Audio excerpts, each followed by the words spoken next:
Olá! Hoje a gente começa um novo livro da Bíblia, faz parte do Pentateuco, é o último livro do Pentateuco.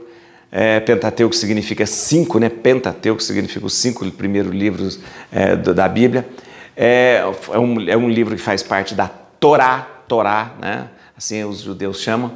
E o Deuteronômio, né? O Deuteronômio é um livro muito bonito, interessante, profundo, que faz toda uma retomada desde quando o povo sai ali do Egito, né? Algumas coisas nós vamos repetir, mas com um enfoque diferente. Deuteronômio, gente, significa segunda lei. Por que segunda lei?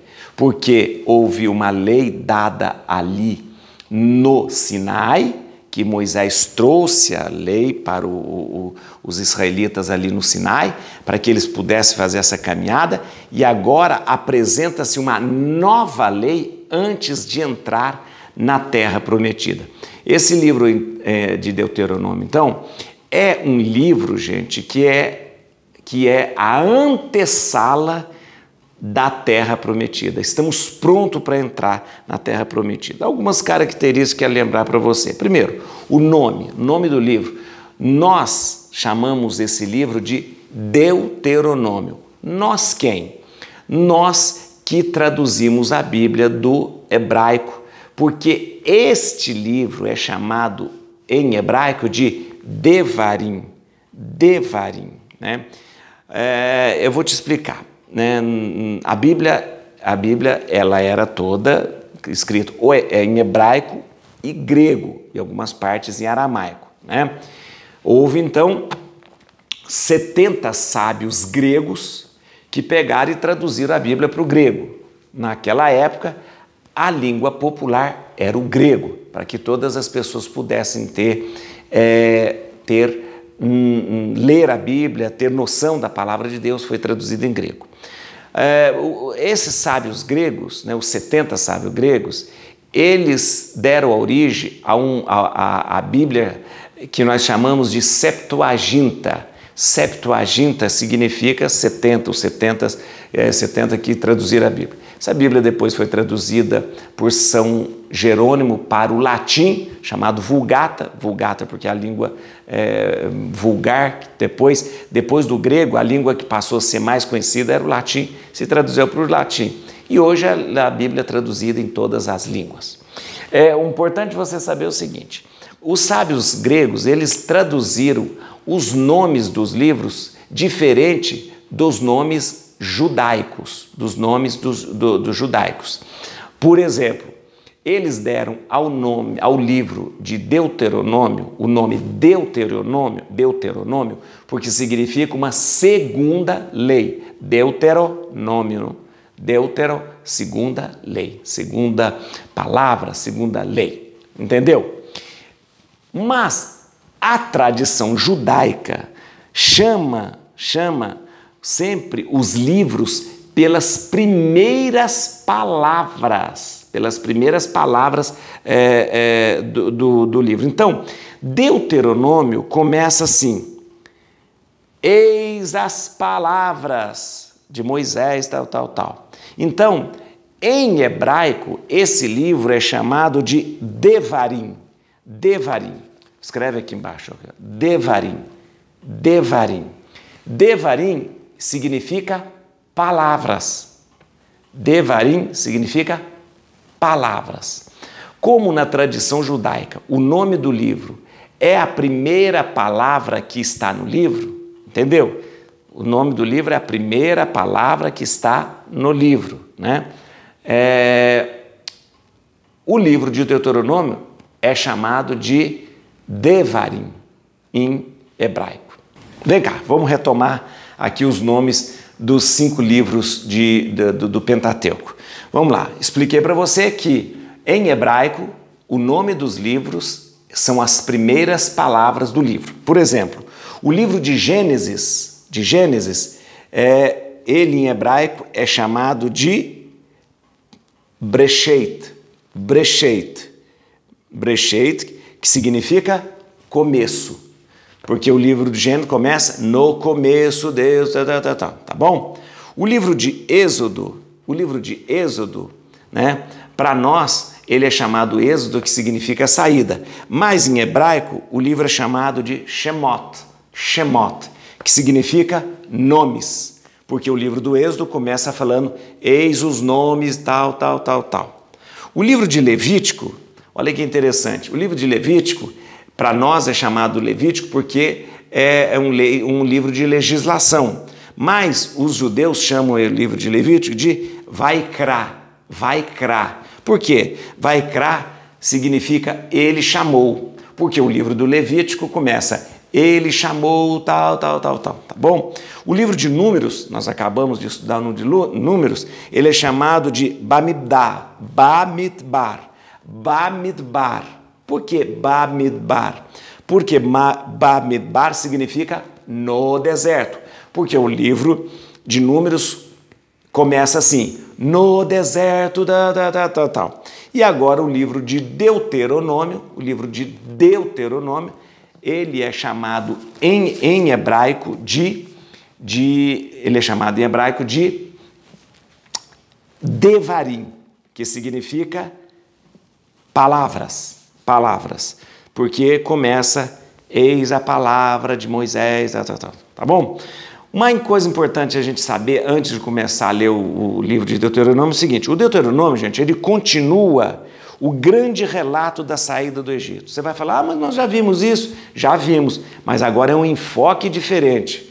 Ele continua o grande relato da saída do Egito. Mas tem uma coisa interessante aqui. Ele começa da onde terminou Números. Onde é que o povo estava quando terminou Números? O povo estava acampado na planície de Moabe. Lembra? Acampado na planície de Moabe, do lado leste do Jordão, prestes a entrar na Terra Prometida. Então, olha que interessante, ele começa de onde tinha parado o livro de Números, o povo está acampado ali na planície de Moabe, e termina o livro de Números, o livro de Deuteronômio vai terminar com a morte de Moisés. Moisés vai morrer e não vai entrar na Terra Prometida. Como é que nós vamos ver o relato da entrada na Terra Prometida? No próximo livro, que é o livro de Josué. Mas agora o que acontece? O Deuteronômio, então, só para a gente lembrar, ele faz todo o relato de quando o povo saiu do Egito. Praticamente o livro começa a narrar da onde parou Números, eles estão acampados ali na planície de Moabe, e o livro vai terminar com a morte de Moisés. Sabe que interessante aqui? Durante todo o livro de Deuteronômio, gente, a caminhada parece que não progride. O negócio vai passos lentos, né? O povo ainda está do lado leste do Jordão, na terra de Moabe. Parece que essa caminhada não vai para frente. Meu Deus do céu, que caminhada que não anda, não vai para frente. Como eu disse para você, o livro começa aonde terminou Números o povo estava acampado na planície de Moabe, então a impressão é que agora vai. Não, mas praticamente Deuteronômio inteiro vai ficar ali, vai ficar ali, né? Ele vai terminar, gente, o livro, como eu disse para você, com a morte de Moisés. A morte de Moisés vai acontecer no capítulo 34, só para deixar vocês aí sabendo já. No capítulo 34 de Deuteronômio, Moisés vai morrer. Uma coisa interessante, o livro chama Devarim, como eu falei para você. Por quê? Devarim significa palavras. Por quê? Porque esse livro apresenta as palavras de Moisés ao povo. As palavras de Moisés ao povo antes de entrar na Terra Prometida. Então isso é muito importante saber, né? Moisés, ele fala para todo o povo antes de morrer, mas não só antes de morrer, antes do povo entrar na Terra Prometida. Por isso, é um livro muito importante, porque é praticamente palavras importantíssimas, que são apresentadas por Moisés antes da sua morte e antes deles entrar na Terra Prometida. Olha que interessante, do capítulo 12, vocês vão ver até ao 26, do capítulo 12 ao 26, esse livro vai apresentar um código de leis, né? Um código de leis, ó, como leis mesmo, leis para ser seguidas. Onde? Ser seguidas onde? Lá na Terra Prometida, né? Então, por isso que os tradutores gregos, eles viram nesse livro uma segunda lei. Lembrando, a primeira lei Moisés deu no Sinai. A segunda lei Moisés dá aqui, ó, aqui na planície de Moabe, antes do povo entrar. Por isso, então, que os tradutores gregos chamaram esse livro de segunda lei, que em grego significa Deuteronômio. Segunda lei, Deuteronômio, né? Então, embora os judeus chamam esse livro de Devarim, que significa as palavras de Moisés, os tradutores gregos viram ali uma segunda lei, tá bom? Como eu disse para você, segunda lei em relação àquela primeira lei do Sinai, tá bom? Vamos ler então? Vamos ler o primeiro, aliás, o primeiro capítulo. Isso é importante você saber, o primeiro capítulo de Deuteronômio. Você vai ver que vai ter aqui um resumo de toda a saída, faz um resumo histórico de toda a saída do povo do Egito, passando até chegar ali onde eles estão na planície de Moabe, tá bom? Vamos lá, deixa eu deixar isso aqui. Vamos ler aqui, ó. Então vamos ler, que é muito bonito. Você vai ver agora, nesse primeiro capítulo, que esse resumão aqui vai voltar tudo na sua cabeça, tudo que nós vimos ali, tá bom? Vamos lá. Eis os discursos que Moisés dirigiu a todo Israel do outro lado do Jordão, no deserto, na planície que se estende defronte de Suf, entre Farã, Tofel, Labã, Hazerote de Zaabe, desde Horebe até Cádiz Barne, a uma distância de 11 jornadas de marcha pelo caminho da montanha de Seir. No 40º ano, no primeiro dia do 11º mês, diante dos israelitas, Moisés pronunciou todos os discursos que o Senhor lhe tinha ordenado dizer, depois de ter derrotado Sion, rei dos amorreus, que habitava em Ezebom, e Og, rei de Bazã, onde morava em Astarote, e Edrai, do outro lado do Jordão, na terra de Moabe. Moisés começou a expor a lei, dizendo... Aqui vai agora uma síntese da história, vamos lá.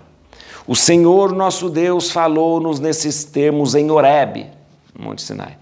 Tendes-vos demorado muito tempo neste monte, voltai e parti, tomai o caminho do monte dos amorreus e das regiões vizinhas, ide às planícies, às montanhas, aos vales, ao Neguebe, às costas do mar, à terra dos cananeus, ao Líbano e até o grande rio Eufrates. Eis que eu vos entrego esta terra. Ide, possuí a terra que jurei dar a vossos pais Abraão, Isaque e Jacó, eles e a sua posteridade. Eu vos disse nessa mesma época, eu sozinho não posso tomar conta de vós. O Senhor vosso Deus vos multiplicou de tal modo que sois hoje tão numerosos como as estrelas do céu. Que o Senhor, o Deus de vossos pais, vos multiplique 1000 vezes mais e vos abençoe como prometeu. Como poderia eu sozinho encarregar-me de vós e levar o fardo de vossas contendas? Escolhei de cada uma de vossas tribos homens sábios, prudentes, experimentados, que eu ponha à vossa frente. Vós então me respondestes, é uma boa coisa o que nos propões. Tomei, pois, dentre vós, homens sábios e experimentados que pus à vossa frente como chefe de milhares, de centenas, de cinquentenas e de dezenas, bem como escribas em vossas tribos. Nesse mesmo tempo, dei esta ordem aos vossos juízos. Dai audiência aos vossos irmãos. nesse tempo, dei essa ordem aos vossos juízes: dai audiência aos vossos irmãos, e julgai com equidade as questões de cada um deles, com o seu irmão ou com o estrangeiro que mora com ele. Não fareis distinção de pessoas em vossos julgamentos, ouvireis o pequeno como o grande, sem temor de ninguém, porque o juízo é de Deus. Se uma questão vos parecer muito complicada, devereis apresentá-la a mim, para que eu a ouça. É assim que, naquele tempo, vos ordenei tudo o que devias fazer. Ok? Depois partimos de Horebe para atravessar esse vasto e terrível deserto que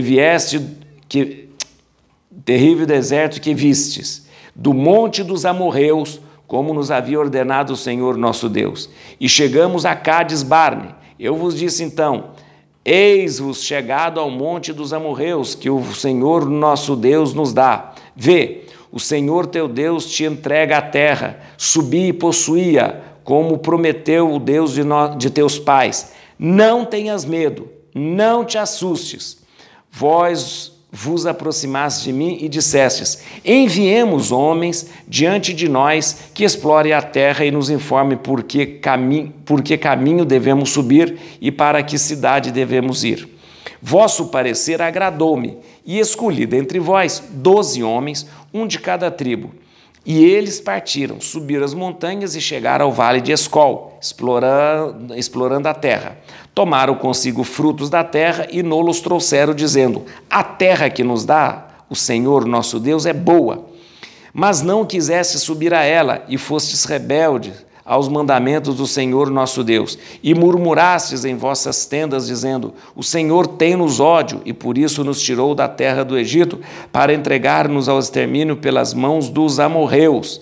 Para onde iremos? Nossos irmãos fizeram-nos perder a coragem quando nos disseram ter visto um povo maior e de estatura mais alta que a nossa, e cidades grandes e fortificadas, cujos muros se elevavam até o céu, e vimos até mesmo filhos de Enassim por lá. Eu, porém, vos respondi: não vos assusteis, nem tenhais medo deles. O Senhor vosso Deus, que marcha diante de vós, combaterá Ele mesmo em vosso lugar, como sempre o fez sob os vossos olhos no Egito e no deserto.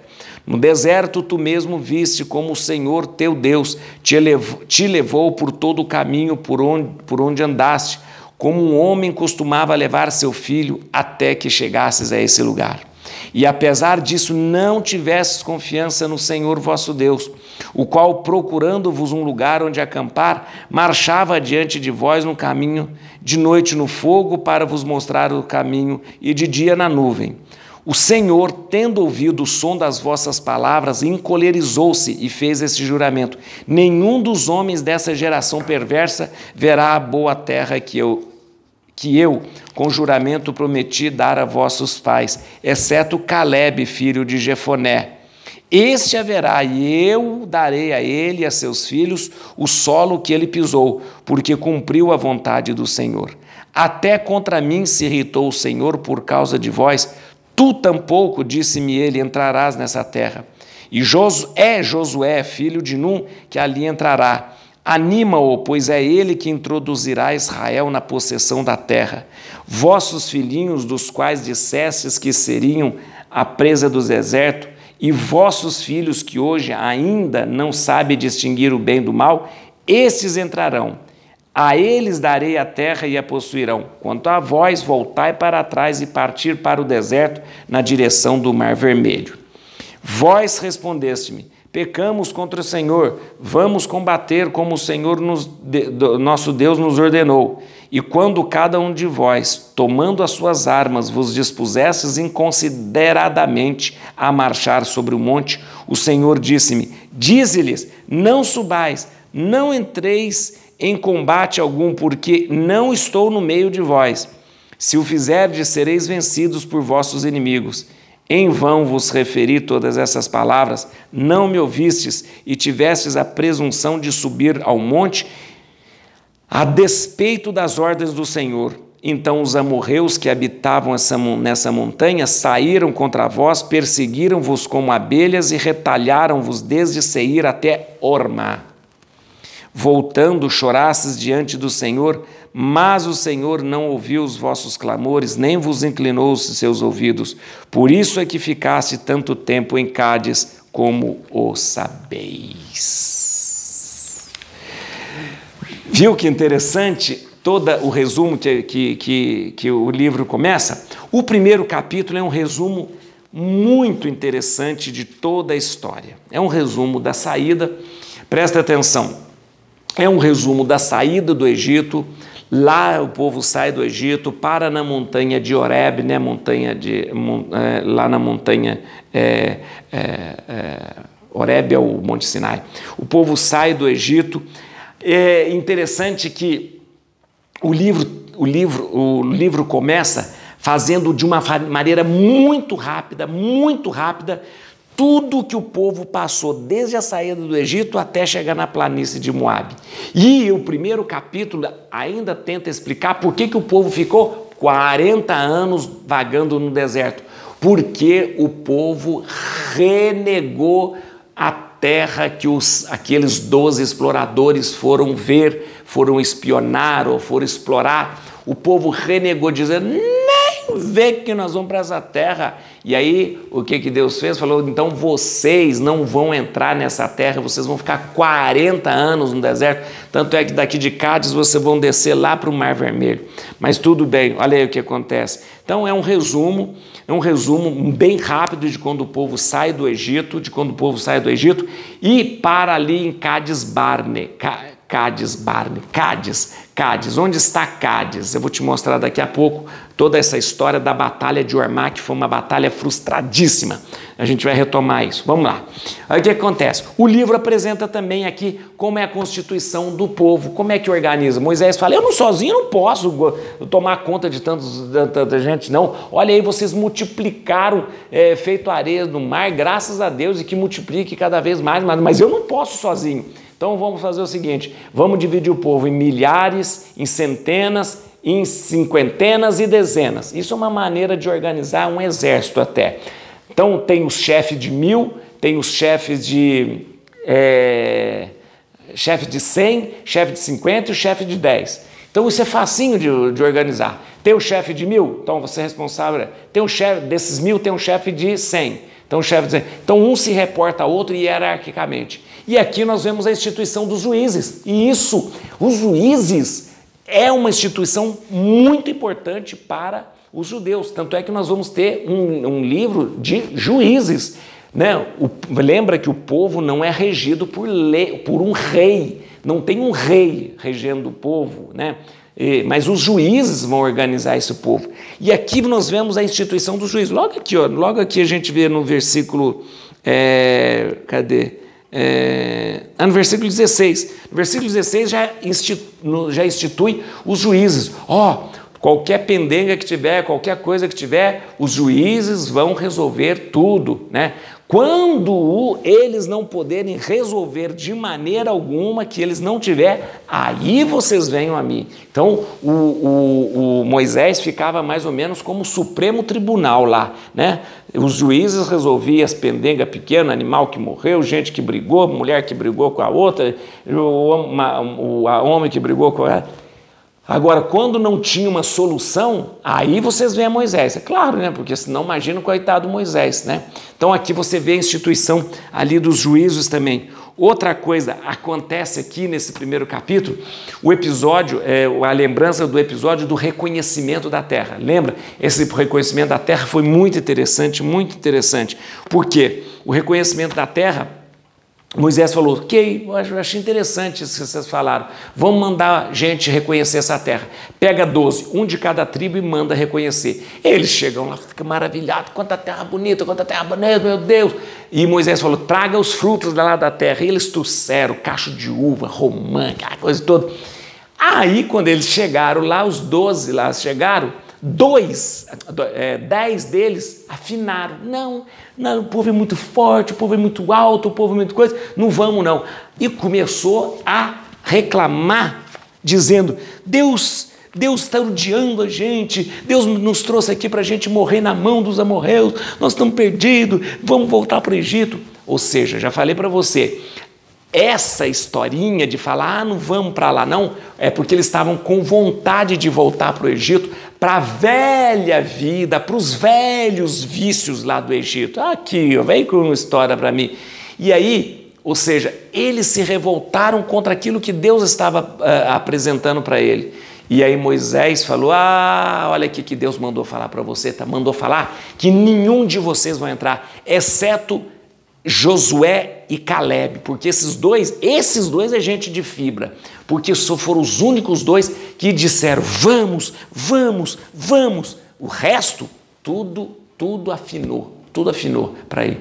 E aí Deus falou, vocês não vão entrar na terra prometida. Os filhinhos de vocês, aqueles que não sabem que vocês, esses vão entrar, mas vocês não. Vocês, essa geração aqui, que está murmurando contra Deus, que está dizendo que não vai entrar, que está dizendo que quer voltar lá para o Egito, vocês não vão entrar. Então sabe o que vocês vão fazer? Vocês vão ficar 40 anos no deserto, meu filho, 40 anos no deserto e vocês não vão entrar. Os seus filhos, seus netos, bisnetos, eles entrarão, mas vocês não entrarão não. Por quê? Porque atentaram contra Deus. Eles falaram, o que nós vamos fazer? Mas agora nós vamos. Não, nós mudamos de ideia, nós vamos entrar. E Moisés falou, não vai, vocês não podem ir. Vocês não podem ir por quê? Porque Deus não está marchando à sua frente. Você sabe que todas as batalhas, a arca ia na frente, né? Como que a arca e o sacerdote ia na frente, como o próprio Deus combatendo. A arca não é a arca que ia na frente, a nuvem, a coluna, a arca, o que simbolizava Deus, o próprio Deus combatendo. E aí Moisés falou, não, agora vocês não vão não, porque Deus não está lá na frente combatendo, e se vocês vocês vão morrer. Vão morrer, meu filho, não cai nessa besteira não, agora é tarde.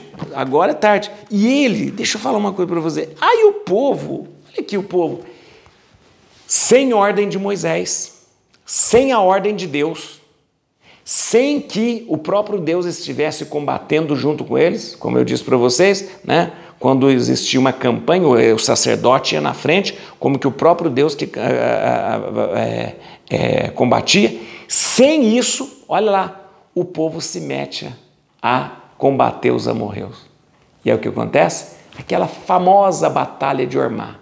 Eles são trucidados. Deixa eu só lembrar aqui, ó. Vem cá comigo no mapa. Nosso mapa aqui, nosso velho mapa aqui, ó. Vem cá.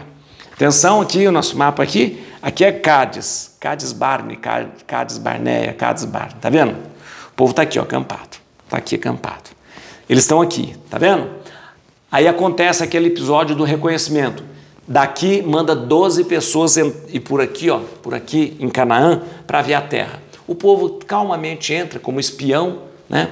Entra lá, reconhece a terra boa, volta para cá, em Cádiz. Volta para cá. 10 dos que foram, pelo amor de Deus, nós vamos morrer.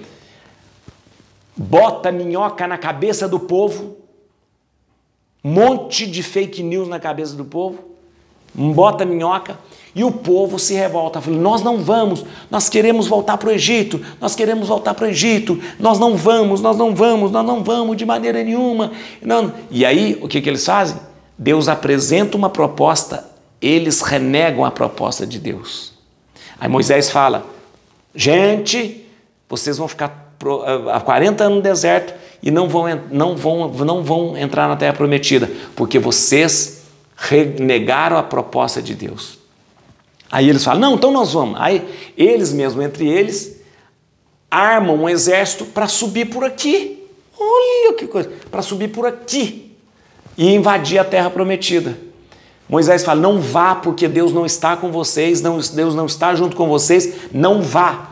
E o povo temoso vai por aqui, pá! O que acontece aqui, ó? Monte Ormá, a batalha de Ormá, que os amorreus aqui, ó, vem em cima deles e acaba com os judeus que estavam, os israelitas que estavam subindo aqui. Acabam com os israelitas, né? Essa batalha de Ormá foi a pior derrota que eles sofreram. Não entraram por aqui, os amorreus pegaram eles, voltaram, ou seja, voltaram. Aí o que eles fazem? Eles viram que por aqui não dava, o que eles fizeram? Volta para cá, na ponta do Mar Vermelho, circunda Edom, sobe pelo Zared e acampa na planície de Moabe, pronto para entrar. Então, é uma lembrança desse momento aí. Aí, o que acontece? Acontece ali essa terrível batalha de Ormá, a luta entre os amorreus e os israelitas, e quem sabe, e se você sabe do final da história, quem perde são os israelitas, tá bom? Tudo isso é lembrado aqui, e justifica-se então, por que 40 anos no deserto? Porque o povo, não ouvindo a voz de Deus, reclamou e queria voltar para o Egito. Porque o povo, não ouvindo a voz de Deus, quis empreender uma batalha sozinho sem a presença de Deus. Não tente fazer nenhuma batalha na sua vida sem a presença de Deus. Isso aqui dá errado, viu? Tá bom? Vamos lá, tem alguns capítulos aqui muito interessantes que a gente tem que falar. Não são muito não, mas é importante. Vamos lá. Capítulo não, gente, versículo. Comecei de novo, eu confundi tudo aqui. 7, versículo 7. Voltai e parti. Tomai o caminho do monte dos amorreus e das regiões vizinhas, ide às planícies, às montanhas, aos vales, ao Neguebe, às costas do mar, às terras dos cananeus, ao Líbano, até o grande rio Eufrates. Você viu que aqui que ele colocou um monte de...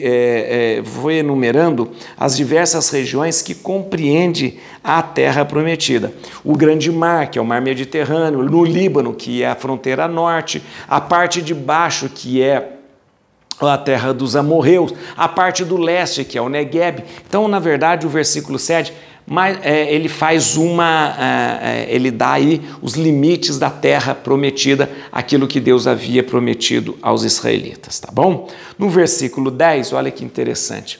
O Senhor vosso Deus vos multiplicou de tal modo que sois hoje tão numerosos como as estrelas do céu. Né? Então, olha o que acontece aqui.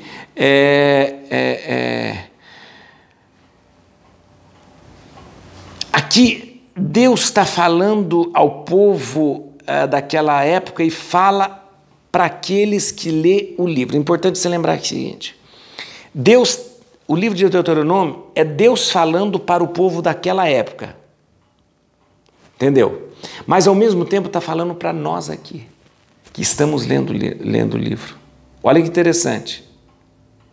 O Senhor vosso Deus vos multiplicou de tal modo que sois hoje tão numerosos como as estrelas do céu. Ao mesmo tempo que se fala para aquele povo, o livro é dirigido para nós também. Então é importante você saber disso. O livro é dirigido para nós. Tá bom? Versículo 19, olha aqui.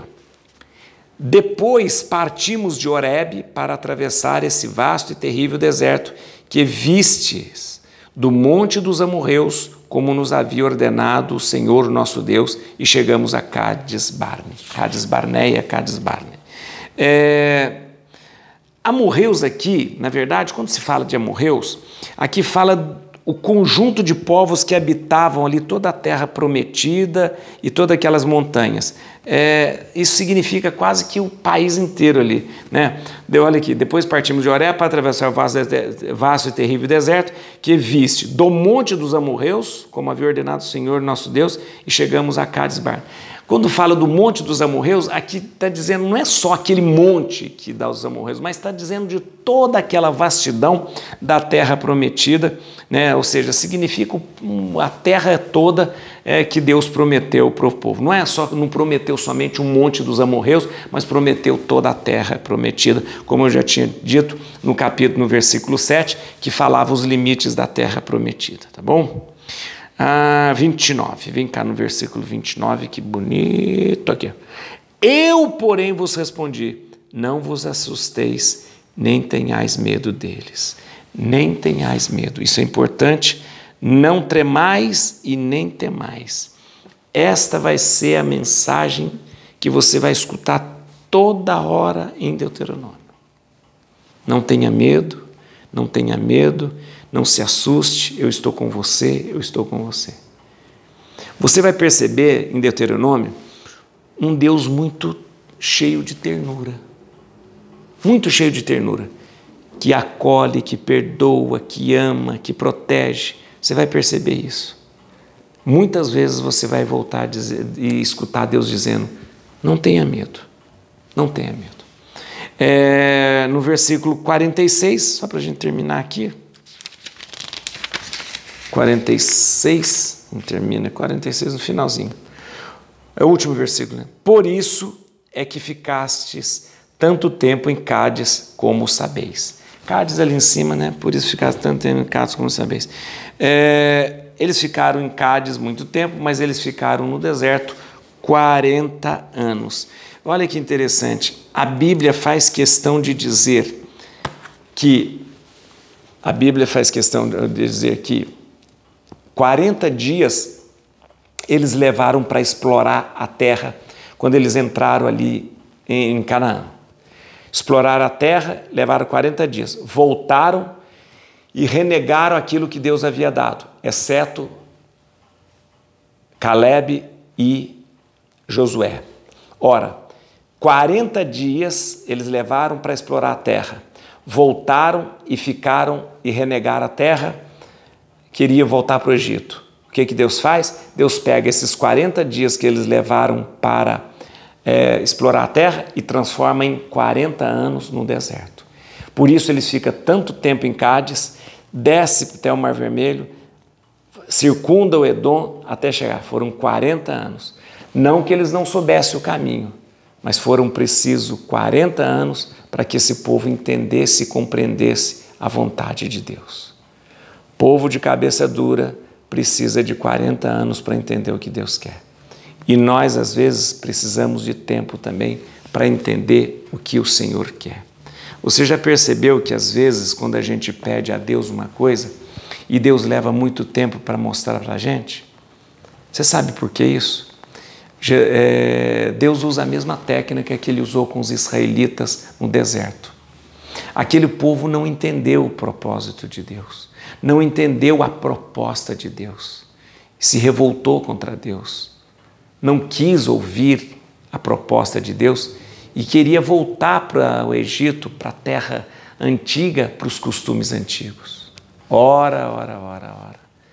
Então Deus fez com que eles demorassem 40 anos para entender o que Deus queria. A vida da gente é assim, nós pedimos a Deus uma graça e Deus leva tempo, São os 40 anos de deserto para a gente crescer, para a gente amadurecer, para a gente experimentar Deus. Em 40 anos, aquele povo teve tempo suficiente de conhecer verdadeiramente o Senhor.